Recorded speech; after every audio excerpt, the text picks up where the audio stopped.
Before you throw away that cardboard, your cat might want it. Scratcher. Start with a shallow cardboard box or tray that's big enough for your cat's paws. Measure the inside height. That's how wide we'll make our strips. Mark your cardboard, then cut enough equal strips to fill the whole base.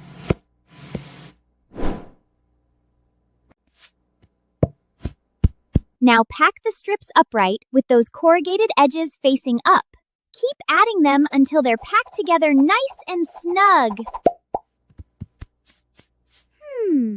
Before the official feline inspection, make sure everything is secure. And if you used cat-safe adhesive, let it dry completely first. And that's it. One cardboard box. Promoted to cat furniture.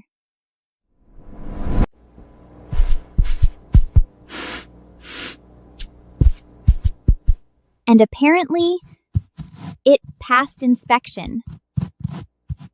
Would your cat use it?